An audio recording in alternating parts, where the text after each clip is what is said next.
नमस्कार sir. Quality circle evergreen आप सभी का QCFI के राष्ट्रीय गुणवत्ता चक्र सम्मेलन में हार्दिक स्वागत व अभिनंदन करती है। आइए महोदय अपने संगठन से परिचय कराते हैं। NTPC लिमिटेड देश की अग्रणी पावर उत्पादक कंपनी है जो देश के कुल पावर जनरेशन का लगभग 1/3 पावर जनरेट कर रही है। इस संगठन की कुल जनरेशन क्षमता लगभग 63,000 मेगावाट है। इसी संगठन की एक परियोजना NTPC ऊंचाहार है जिसकी कुल उत्पादन क्षमता 1560 मेगावाट है, जिसमें 1550 मेगावाट थर्मल पावर व 10 मेगावाट सोलर पावर निहित है। महोदय, इसी परियोजना में हमारी QC evergreen coal handling plant में कार्यरत है, जिसकी बैठक प्रत्येक शुक्रवार को 4:30 से 5 बजे CHP कॉन्फ्रेंस हॉल में की जाती है। महोदय, हमारी सर्किल की औसत उपलब्धि 94% है। आइए महोदय अपनी सर्किल से परिचय कराते हैं। हमारी सर्किल के सदस्य हैं श्री विमलेश सिंह, कुंदन सिंह, फूलचंद चौरसिया, देवानंद मौर्य, जयराम नापित। महोदय, हमारे पद प्रदर्शक है Shri HS Agarwal, GM FM, Shri Ambar Kumar, AGM Shri AK Saxena, AGM facilitator हैं श्री राजेंद्र सिंह, डिप्टी फैसिलिटेटर हमारे श्री संजीव कुमार। महोदय, हमारे सर के सदस्यों ने अपने अपने कार्य क्षेत्र से इन 58 समस्याओं का संकलन किया और उनका ABC एनालिसिस किया, जिसमें A टाइप की 24, B टाइप की 19 और C टाइप की 15 समस्याओं की पहचान की गई। इन संकलित समस्याओं में से एक समस्या का चयन करने के लिए हमने प्रायोरिटी रेटिंग मेथड का इस्तेमाल किया, जिसके तहत सबसे पहले हमने क्राइटेरिया निर्धारित किए, जिसमें safety hazards, TDS process, maintenance cost, effective environment और सिस्टम का आउटेज था। इन सभी क्राइटेरिया के आधार पर विनर्स ने एक एक समस्या का चयन किया। फिर इन चारों समस्याओं को रेटिंग स्केल 8 से 10 के बीच में मार्क्स दिया। हमने इन मार्क्स को जोड़ा तो पाया कि समस्या संख्या 46 को सबसे ज्यादा मार्क्स मिले। अतः मैक्सिमम रेटिंग फर्स्ट प्रायोरिटी के आधार पर यह हमारी चली समस्या हुई। अतः हमारी चली समस्या है वैगन टिपलर पर अनलोडिंग के दौरान मिस हैपनिंग का होना। इस समस्या के सलूशन के लिए हमने एक्टिविटी प्लानिंग का माइलस्टोन चार्ट बनाया, जिसमें अपनी सभी एक्टिविटीज को वीक वाइज प्लान किया और अपनी इस समस्या को B विभाग में रजिस्टर कराया। आइए महोदय अपने सिस्टम से परिचय कराते हैं। जब कोल लेक हमारे प्लांट में आती है तो उसको वैगन टिपलर से अनलोड करके विभिन्न कर्मियों द्वारा प्राइमरी केसर, सेकेंडरी केसर से कोयला कैश होते हुए बैंकर में भरा जाता है। जब बैंकर फुल हो जाता है तो सेकेंडरी यार्ड में लगे स्टेरिंग की सहायता से उसको स्टॉक करते हैं। आवश्यकता पड़ने पर उसी कोयले को द्वारा रिटर्न करके बैंकर में भरते हैं। हमने इस वीडियो के माध्यम से वैगन टिपलर पे बॉक्सर वैगन की अनलोडिंग का प्रोसेस दिखाया है। सबसे पहले एम्प्टी वैगन को पुश करने के लिए एक लोडेड वैगन आता है जो उसको पुश करके बाहर निकालता है और खुद उसकी जगह ले लेता है। उसके बाद जब वैगन टिपलर पे वैगन प्लेस हो जाता है तो हमारा टिपलर का जो ऑपरेटर है उसको टिपलिंग का कमांड देते हैं और वैगन टिपलर 0 पोजीशन से उठ करके 132 डिग्री तक जाता है और वैगन में भरा सारा कोयला हॉपर में गिर जाता है और वो नीचे चला जाता है और आगे बंकर तक फीड होता है। फिर हमारा वैगन टिपलर 0 पोजीशन में वापस आ जाता है। इसी प्रक्रिया को बार बार दोहरा करके बॉक्सर वैगन की अनलोडिंग की जाती है। कई बार जब एम्प्टी वैगन बाहर निकल रहा होता है तो किसी कारणवश पूरी तरीके से बाहर नहीं निकलता और उसका कुछ हिस्सा वैगन टिपलर की रेल टेबल पर रह जाता है। इस कंडीशन में अगर हमारा टिपलर ऑपरेटर लोडेड वैगन को टिपल करने का कमांड देता है और एम्प्टी वैगन को नहीं देख पाता तो हमारा जो एम्प्टी वैगन है वो बुरी तरीके से डिरेल हो जाता है। इसको रिस्टोर करने के लिए हमको रेलवे से मदद लेकर के एक्सीडेंट रिलीफ ट्रेन बनाने की जरूरत पड़ती है और इस वैगन जो डिरेल होता है, ये जो डैमेज होता है, इसको रिपेयर करने के लिए भी हमको रेलवे की मदद लेनी पड़ती है। और जब ये एक्सीडेंट होता है तो काफी लंबे समय तक हमारे सिस्टम का आउटेज हो जाता है, जिसकी वजह से हमको डैमेज के रूप में पेनल्टी देनी पड़ती है। कुल मिलाकर के इस तरह की जब भी एक दुर्घटना होती है तो हमारे ऑर्गेनाइजेशन को काफी लंबा नुकसान उठाना पड़ता है। आइए अब हम इस समस्या को फ्लो डायग्राम के माध्यम से भी समझते हैं। जब हमारा लोडेड वैगन खाली वैगन को वैगन टिपलर पे पुश करता है तब हम आगे चेक करते हैं कि वो रेल टेबल से आगे निकल गया है या नहीं। अगर वो रेल टेबल से आगे निकल चुका है तो फिर हम अनलोडिंग करते रहते हैं और अगर वो आगे नहीं निकला है तो फिर दोबारा हम चेक करते हैं कि वो फंसा हुआ वैगन में कोई ब्रेक या कपलर तो जाम नहीं हो गया है। अगर उसमें कोई जामिंग नहीं हुई है तो उस खाली वैगन को मैनुअली धक्का दिलाकर रेल टेबल से क्लियर करते हैं और अनलोडिंग शुरू कर लेते हैं। और अगर वहां पे कोई जामिंग हुई है तो उस जामिंग को क्लियर कराते हैं। क्लियर हो जाने के बाद उस खाली वैगन को मैनुअली धक्का दिया जाता है और रेल टेबल से आगे निकाल दिया जाता है। इसके बाद हम टिपलिंग का कमांड देते हैं और कोयले को अनलोड कर लेते हैं। इसके बाद फिर हम सिस्टम को सर्विस में लेते हैं। इस प्रकार की घटना जब घटित होती है तो उसके बहुत से दुष्प्रभाव पड़ते हैं। हमारा अनलोडिंग सिस्टम अत्यधिक समय के लिए बाधित हो जाता है, कोल वैगन क्षतिग्रस्त हो जाता है एवं कोल वैगन एवं कोल रेक पर हमें डैमेज देना पड़ता है। सिस्टम के रजिस्ट्रेशन में अत्यधिक समय लगता है। सिस्टम को रिस्टोरेशन के लिए हमें 2 घंटा राहत ट्रेन बुलानी पड़ती है एवं उस एरिया में कार्यरत मैन पावर हमारा असुरक्षित रहता है। महोदय, इस समस्या को हल करने का हमारे सर्किल का उद्देश्य है सिस्टम को आउटेज होने से बचाना, वैगन टिपलर पर मैन पावर और मशीन को सुरक्षित रखना, क्षतिग्रस्त वैगन हो जाने पर उस पर लगने वाले पेनाल्टी को कम करना, मेंटेनेंस कराने की लागत को कम करना और कोल रैक पर लगने वाले डैमेज को बचाना। अपने उद्देश्यों के निर्धारित हो जाने के बाद हमने अपनी समस्या का विश्लेषण किया है, जिसके लिए हमने 4W1S टेक्निक का इस्तेमाल किया और इसी टेक्निक के आधार पे हमने क्वेश्चनर तैयार किया और उन्हीं क्वेश्चनर के आधार पे हमने एक डाटा कलेक्शन शीट तैयार की और हमने 2015 से 2020 तक का डेटा कलेक्ट किया। हमने देखा कि कुल 4 दुर्घटनाएं हुई थी और सभी दुर्घटनाओं के दौरान जब हमको ART बुलाने की जरूरत पड़ी, वैगन को रिस्टोर करने की जरूरत पड़ी और जब जो डैमेज देना पड़ा इस दौरान आउटेज का, उन सारी चीज़ों का जब कैलकुलेशन किया गया तो हमें मिला कि हमने 15 लाख रुपए का नुकसान हमें हुआ था। और हमने डेटा को अपने जब फर्दर स्टडीफाई किया तो हमने देखा कि जो सारी दुर्घटनाएं थी वैगन टिपलर एक पर ही हो रही थी और हमने ध्यान से देखा तो हमें पता चला कि इवनिंग शिफ्ट के दौरान ज्यादातर दुर्घटनाएं हुई थी। वैगन टिपलर का रिवाइवल हो जाने के बाद वहां पर कुछ मेंटेनेंस की एक्टिविटी करनी पड़ती है, जिसके लिए मैन पावर लगानी होती है। तो वहां पर लगने वाली सारी मैन पावर अफेक्टेड रहती है और उसकी जो कॉस्ट आती है उसका असर हमारे संगठन में पड़ता है। इस डेटा में हम देख पा रहे हैं कि लगभग 500 मैन आवर उस काम को करने में लगी थी और उसका असर 3.5 लाख रुपए के रूप में हमारे संगठन को हुआ था। महोदय, समस्या विश्लेषण के पश्चात जो 4 दुर्घटनाएं हमारे वैगन टिपलर पे आ रही थी, हमारे सर्किल ने उनको शुरू करने का लक्ष्य निर्धारित किया था। महोदय, लक्ष्य निर्धारित होने के पश्चात इस समस्या को समाधानित करने में हमारे सर्किल के सदस्यों ने इसके सभी संभावित कारणों की खोज की और इसको सूचीबद्ध किया। हमने इसको 4 हेडर में डिवाइड किया, मैन, मशीन, ऑपरेशन और मेथड, जिसकी सहायता से हमने एक काज एंड इफेक्ट डायग्राम बनाया और उसमें वाई एनालिसिस करके काज, सब काज को फाइंड किया। इस प्रकार से वाई एनालिसिस से प्राप्त सभी रूट काजेज को हमने सूचीबद्ध किया। इसके बाद सभी रूट काजेज के अगेंस्ट में डाटा इकट्ठा किया, डाटा के आधार पर उन्हें वैलिडेट किया गया। इस प्रकार हमारे वैलिड रूट काज हैं वैगन अनलोडिंग के लिए मैन पावर पर निर्भर रहना, वैगन का ब्रेक जाम होना एवं रेल टेबल की विजिबिलिटी कम होना, पुअर कम्युनिकेशन एवं वैगन में बोल्डर का आना। इन सभी रूट कॉजेज का असर अपनी समस्या पर देखने के लिए हमने इनके डेटा का स्ट्रेटिफिकेशन किया, उनको अलग अलग ग्रुप में डिवाइड करके डिसेंडिंग ऑर्डर में अरेंज किया गया। फिर हमने इसका परसेंटेज और कम्युलेटिव परसेंटेज निकाला।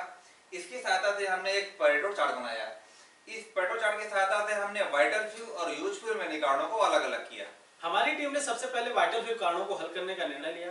पहला वाइटल फ्यू कारण था ह्यूमन के ऊपर डिपेंडेंसी, जिसके लिए हमारे सदस्यों ने सुझाव दिया। पहला सुझाव ये था कि वैगन टिपलर का जो आउट हॉल एरिया है वहाँ पे एक एक्स्ट्रा मैन पावर लगा दी जाए, जिससे वो रेल टेबल को लगातार देखता रहेगा और जब खाली वैगन पूरी तरीके से बाहर निकल जाएगा तब वैगन टिपलर ऑपरेटर को इंडिकेशन देगा और उसके बाद टिपलिंग का काम होगा। इससे हमारी समस्या सॉल्व हो जाएगी, लेकिन दिक्कत यह है कि लगातार हमको एक मैन पावर की एक्स्ट्रा कॉस्ट बियर करनी पड़ेगी। दूसरा, जो हमारी ह्यूमन के ऊपर डिपेंडेंसी है वो फिर भी बनी रहेगी, इसलिए इस सुझाव को स्वीकार नहीं किया गया। महोदय, हमारा दूसरा सुझाव था कि वैगन टिपलर पर एक कैमरा लगा दिया जाए, जिससे कि रेल टेबल पर यदि वैगन जुड़ा हो तो ऑपरेटर उसको देख ले और टिपलिंग कमांड ना दे। महोदय, सुझाव तो काफ़ी अच्छा है, परंतु ऑपरेटर हमेशा कैमरे से मॉनिटरिंग नहीं कर सकता है, क्योंकि वहाँ पर ढेर सारी एक्टिविटीज होती रहती हैं, इसलिए ये सुझाव उतना अच्छा नहीं था, इसलिए इसको स्वीकार नहीं किया गया। अगला सुझाव आया है कि वैगन टिपलर पर इन हॉल और आउट हॉल साइड में रेल टेबल के एंड पर ऑप्टिकल सेंसर लगा दिए जाए, जिससे कि अगर उस एरिया में कोई ऑब्स्ट्रक्शन है या कोई वहाँ वैगन फंसा हुआ है तो वैगन टिपलर हमारा ट्रिप हो जाएगा और अगर वो 0 पोजीशन पे है तो स्टार्ट कमांड नहीं लेगा। इस प्रकार वहाँ कोई वैगन फंसा होने की कंडीशन में हम दुर्घटना से बच पाएंगे। यह सुझाव अच्छा था, इसलिए इसे स्वीकार किया गया। ये सुझाव आया कि वैगन टिपलर के आउट हॉल साइड के रेल ट्रैक का स्लोप बढ़ा दिया जाए। महोदय, ये सुझाव बहुत अच्छा था, इससे वैगन हमारा लुढ़क कर बहुत दूर तक चला जाएगा, जिससे कोई दुर्घटना नहीं होगी। परंतु इस कार्य को करने में हमें रेल ट्रैक को उखाड़ना पड़ेगा, इसमें कई दिन लगेंगे एवं कास्ट एवं डिजाइनिंग का भी इशू आएगा, अतः इस सुझाव को स्वीकार नहीं किया गया। महोदय, एक सुझाव यह भी आया है कि वैगन प्रेस होने से पहले स्टंटमैन उसके वैगन के ब्रेक को अच्छी तरह से चेक कर ले और उसके बाद वैगन को प्रेस करे। वैगन अनलोड होने के बाद जब लोडेड वैगन उसको टक्कर मारेगा तो वैगन लोडर से बाहर निकल जाएगा। ये सुझाव उत्तम था, इसको स्वीकार किया गया। सुझाव स्वीकार हो जाने के बाद इस सलूशन के इम्प्लीमेंटेशन से पहले हमें कुछ संभावित परिस्थितियों का सामना करना पड़ा, जिसका कि हमने निदान किया है। सबसे पहले इस मॉडिफिकेशन के लिए डिपार्टमेंटल अप्रूवल की जरूरत थी। हमने जो सलूशन डेवलप किया है उसका डेमोन्स्ट्रेशन अपने HOD और सीनियर ऑफिसर्स को दिया और उनको इस कार्य के लिए सहमत कर लिया गया। इस ऑप्टिकल सेंसर को हम ओपन एरिया में लगाएंगे, इसलिए इसके मॉलफंक्शन होने की भी संभावना है। हमने डिसाइड किया कि जहाँ भी सेंसर लगाया जाएगा उसके ऊपर एक कैनोपी बना दी जाएगी, जिससे उसके ऊपर एनवायरनमेंट का इफेक्ट मिनिमम हो।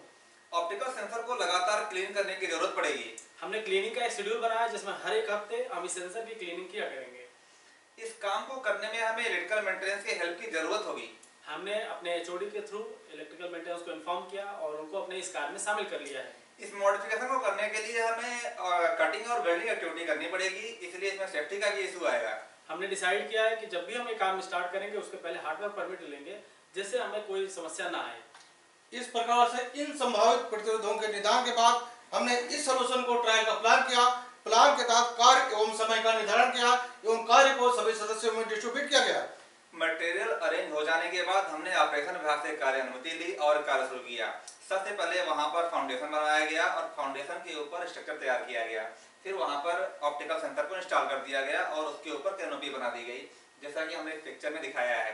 इसमें एक ट्रांसमीटर और रिसीवर एंड होता है।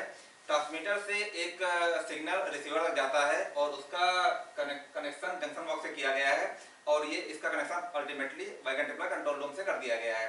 अगर वहां पे कोई ऑब्स्ट्रक्शन नहीं आता है तो हमारा वैगन टिपलर नॉर्मल अनलोडिंग करता रहता है और यहाँ पर कोई ऑब्स्ट्रक्शन आने पर वो सिग्नल ब्रेक हो जाता है। इस दशा में इसका इंडिकेशन कंट्रोल रूम में जाता है और वो तुरंत वैगन टिपलर को ट्रिप कर देता है और अगर ये 0 पोजीशन पे खड़ा है तो वो स्टार्ट कमांड नहीं लेने देता है।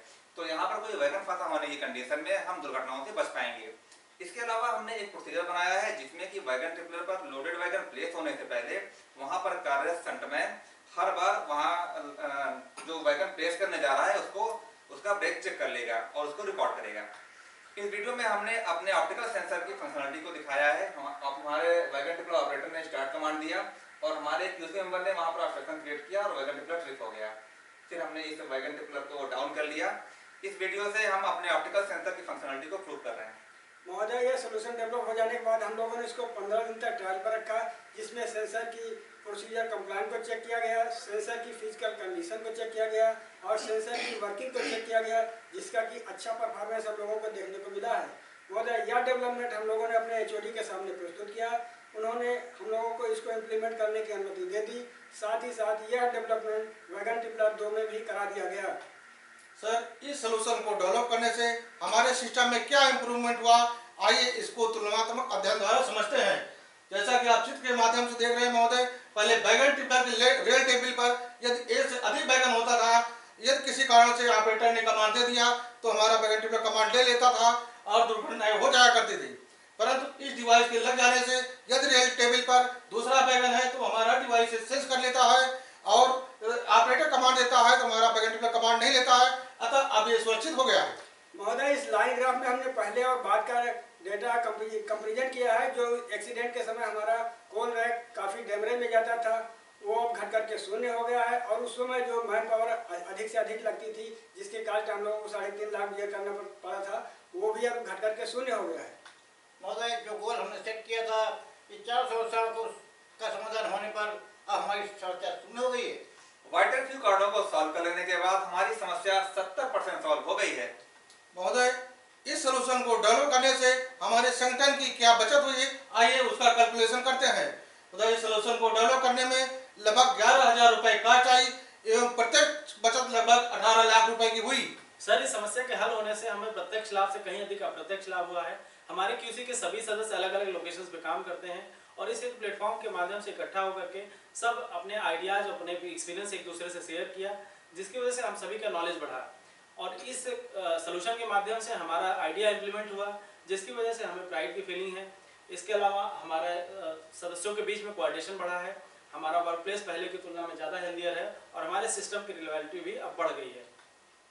महोदय, हमने ये सॉल्यूशन इम्प्लीमेंट हो जाने के बाद इसको लगातार बने रहे इसके लिए एक फॉलो और रिव्यू का एक प्लान बनाया है, जिसमें हर 15 दिन पर हम सेंसर का जो स्ट्रक्चर है उसको चेक करते हैं और सेंसर की जो फंक्शनलिटी है उसको भी चेक किया जाता है। इसके अलावा ये चीज़ें लगातार फॉलो होती रहें, इसलिए जो वैगन टिपलर का प्रोटेक्शन चेकिंग का प्रोटोकॉल है उसमें भी इस चीज़ को ऐड करा दिया गया है। महोदय, ये हमारा एक्टिविटी कंप्लीशन का माइलस्टोन चार्ट है। जिस समय में हमने प्लान किया था उसको निर्धारित समय में पूरा कर लिया है। सर, इस सॉल्यूशन को डेवलप करने में ये टूल्स एवं टेक्निक उपयोग में लाए गए हैं। Flow diagram, data collection, Pareto chart, cause and effect diagram, milestone chart एवं चेक शीट। महोदय, हमारी भावी समस्या है कन्वेयर 12 के रिटर्न बेड में कोयले का जमा होना। क्वालिटी सर्किल एवरग्रीन उन सभी लोगों का आभार व्यक्त करता है जिन्होंने इस सॉल्यूशन को डेवलप करने में सहयोग दिया है। धन्यवाद।